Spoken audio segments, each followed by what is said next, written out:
Keyboard mga kasari, ito ayaw nang mag-power dito mga kasari, kasi ano, itong wire niya, ayan oh, tingnan nyo, naputol na mga kasari, no? So kaya din natin itong ayusin mga kasari. Tanggalin muna natin mga kasari. Update ko na lang kayo mga kasari pag natanggal ko na. So ito na mga kasari, no? Sinusulda na natin mga kasari. Yan. Nilagyan na muna natin ng lid. Hininang muna natin.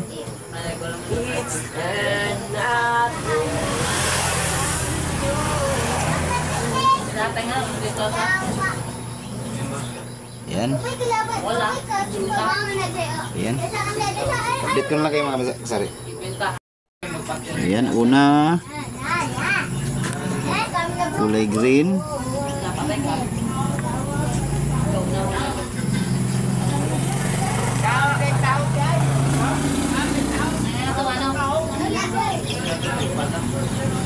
Ayan. Pangalawa, kulay itim. Isa-isahin nyo lang tanggalin mga kasari.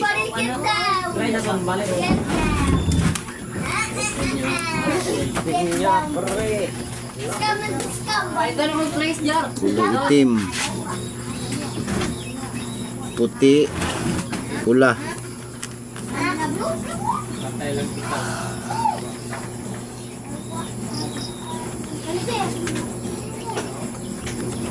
Pangalawa, kulay itim. Kasunod nito, kulay puti.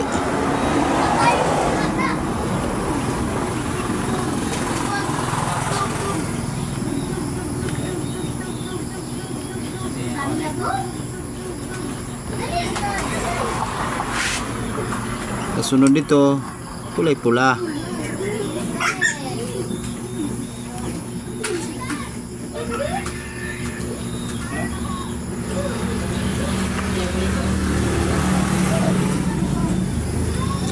So ayan, okay na.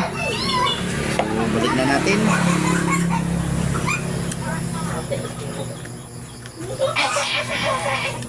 Yan, yan yung kanyang purmahan. Tapos biglang pa ganun.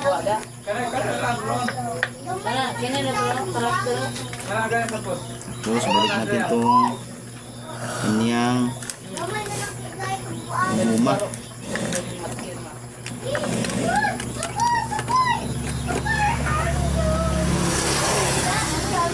So yan na, tapos balik natin yung kanyang cover.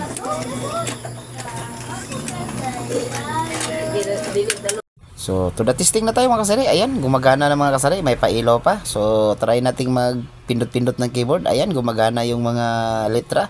So kung nagustuhan nyo ang video na to mga kasari, no, ayan, paki-like, paki-comment at paki-share mga ka-idol. Maraming salamat.